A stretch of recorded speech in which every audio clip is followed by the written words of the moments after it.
First chapter है science में crop production and management. इसका लास्ट वीडियो हम लोग देखेंगे। लास्ट वीडियो के बारे में स्टडी किया जाएगा। आप लोग को स्टार्टिंग में क्रॉप के बारे में बताया गया था, क्रॉप कितने टाइप्स के होते हैं इसको बताया गया था, और क्रॉप प्रोडक्शन में हमें 7 स्टेप से गुजरना पड़ता है। उसमें आप लोग को 5 स्टेप के बारे में पहले ही बता दिया गया है। वो जो 5 स्टेप आप लोगों को बताया गया है उसमें से फर्स्ट है सॉइल प्रिपरेशन, और सेकेंड आप लोग को बताया गया था सोइंग ऑफ सीड, और थर्ड बताया गया था एडिंग मैन्योर एंड फर्टिलाइजर्स, और फोर्थ वाला पार्ट था इरिगेशन, और 5th वाला पार्ट था प्रोटेक्टिंग फ्रॉम वीड। अब ये 6 वाला पार्ट है आप लोग का हार्वेस्टिंग। हम लोग हार्वेस्टिंग जानेंगे। हार्वेस्टिंग क्या होता है? The process of gathering of crop after maturing is called harvesting. जब हम लोग के क्रॉप जो हो जाते हैं पूरा एकदम मैच्योर हो जाते हैं, मैच्योर होने के बाद, मैच्योर होने का मतलब ये है ना वो पूरी तरीके से एकदम तैयार हो जाते हैं कट करने लायक, तो उसको हम क्या बोलते हैं? उसको हार्वेस्टिंग के नाम से क्या किया जाता है? जाना जाता है। After harvesting the grains have to be separated from the chaff यहाँ पे होगा, ठीक है, फ्रॉम द कट क्रॉप होगा, from the cut crop. The process of separating grains from the chaff is called threshing।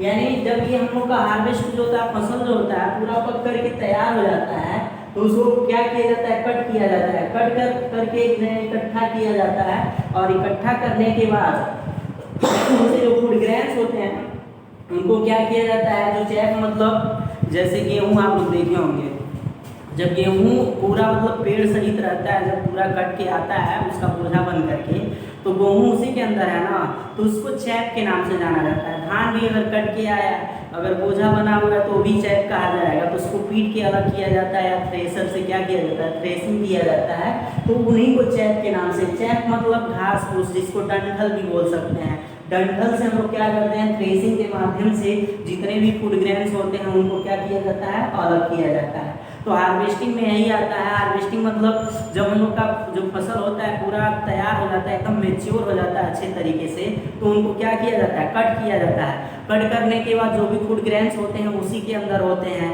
तो हार्वेस्टिंग करने के बाद उनको क्या किया जाता है?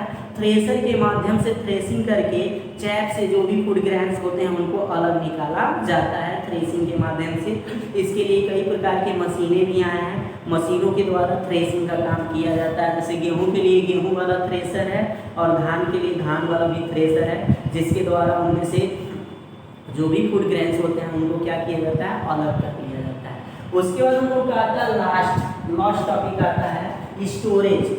स्टोरेज मतलब होता है भंडारण, मतलब जो फूड ग्रेन्स होते हैं उनको अच्छे तरीके से कहीं पे क्या करना? स्टोर करके रखना।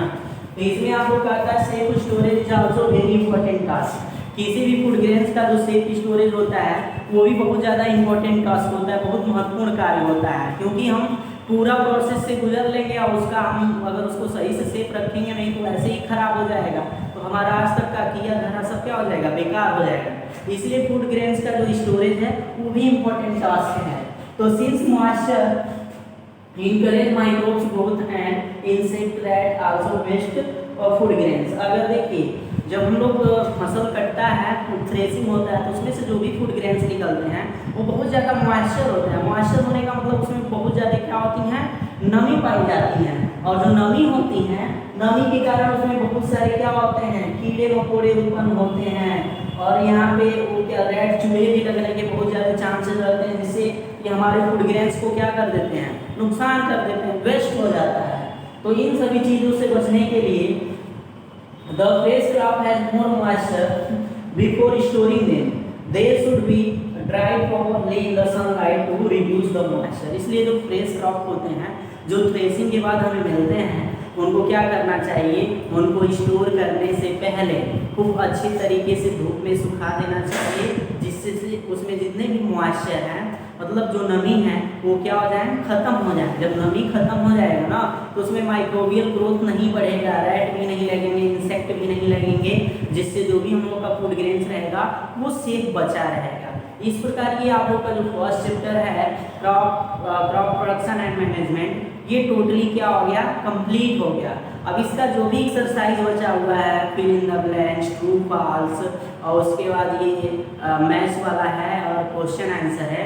ये सब हम सॉल्व करके कल आप लोग को पीडीएफ के माध्यम से भेज दिया जाएगा, जिसको आप लोग फेयर कॉपी बना करके उसको अपने फेयर कॉपी में लिख लेना है और उसको लर्न भी करना है, क्योंकि जैसे ही चैप्टर खत्म होगा उसका प्रॉपर टेस्ट भी लिया जाएगा और टेस्ट में सभी बच्चों को भाग लेना है और इसका जो नंबर होगा इसको अच्छे तरीके से रखा जाएगा कि आप लोग कौन से हिसाब से नंबर ला रहे हो, कि आने वाले जो एग्जाम्स होंगे या जो आप लोग का सर्टिफिकेट बनेगा उसमें इस नंबर को जोड़ा जाएगा। इसलिए आप सभी लोग जो भी यहाँ पे पढ़ाया जा रहा है उसको अच्छे तरीके से आप लोग पढ़िए और जो भी पीडीएफ बना के भेजा जा रहा है नोट्स बनाइए और उसको अपना तैयार कीजिए, जिससे आप लोग का जो सिलेबस है वो भी कंप्लीट रहे और आप लोग की पढ़ाई जो है वो भी चलती रहे, आप लोग को नॉलेज भी होता रहे। Thank you, have a nice day.